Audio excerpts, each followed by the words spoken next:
Do you know how to provide information effectively in the OET roleplay? Watch this video where we show you how.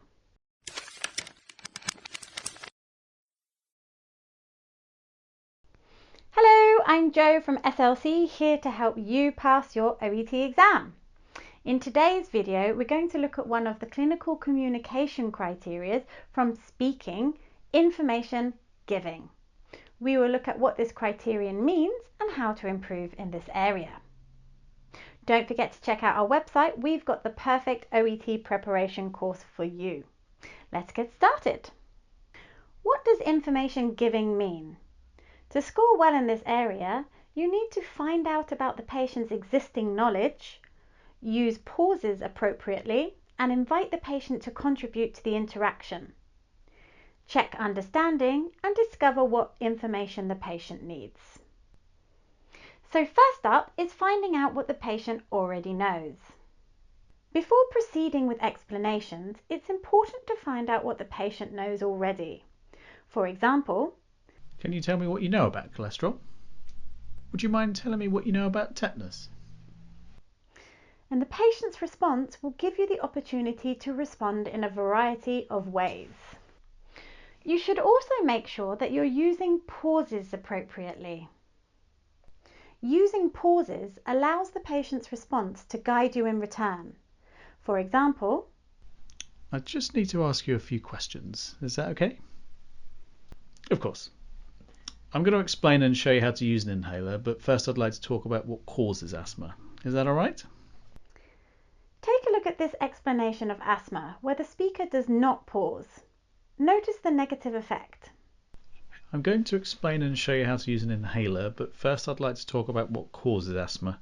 Asthma is caused by an inflammation of the airways, and it can be triggered by many things, for example by environmental factors such as smoke, pollution or cold air, or it could be exercise, or it might also be set off by colds or flu. And this means it's important to identify and then avoid your asthma triggers to keep the condition under control. Now listen to the same explanation, but with pauses. I'm going to explain and show you how to use an inhaler, but first I'd like to talk about what causes asthma. Is that all right? So, asthma is caused by an inflammation of the airways, and it can be triggered by many things. One common trigger is allergies or perhaps environmental factors such as smoke, pollution or cold air. Another trigger could be exercise, or asthma might also be set off by colds or flu. Okay? So this means it's important to identify and then avoid your asthma triggers to keep the condition under control, alright? Do you have any questions about that? Much better. Even when providing information to the patient, it's important to encourage them to react and contribute to the conversation. Let's take a look at some examples. I do understand how difficult it is to make these changes, but it is important that we lower your cholesterol.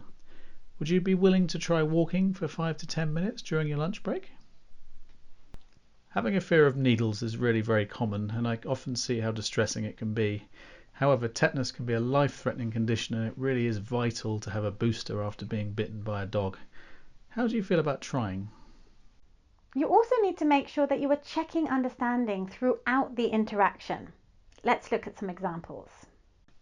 Okay, so we've talked about how to apply a dressing. Could you talk me through the steps again? That's right.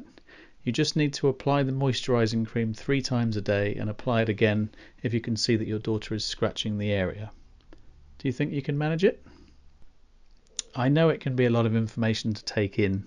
Is there anything you'd like me to go over again? During the role play, you will need to find out what further information the patient needs. By doing this, you will know where to take the conversation next. For example, can you tell me what you know about the procedure? Is there anything else that you'd like to ask? Do you have any other questions? So what can you do to improve?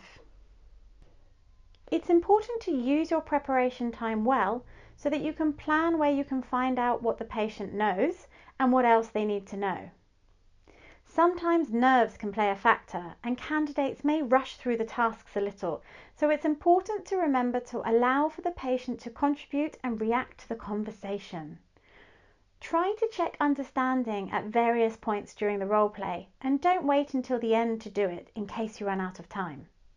It's a good idea to practice pausing and see how this adds to the effectiveness of your interaction, as well as finding out patient information needs explicitly, which will dictate the information that you need to give next. Top tips for information giving. Don't rush and forget to include the patient. Find the opportunities to meet the criteria during your preparation time and check that the patient has really understood. So thanks for watching. Don't forget to subscribe to our YouTube channel for more videos like this. Hit the bell so you're notified when we post a new video, and don't forget to check out our website. We have got a variety of OET courses to help you with passing your OET exam. See you next week. Bye.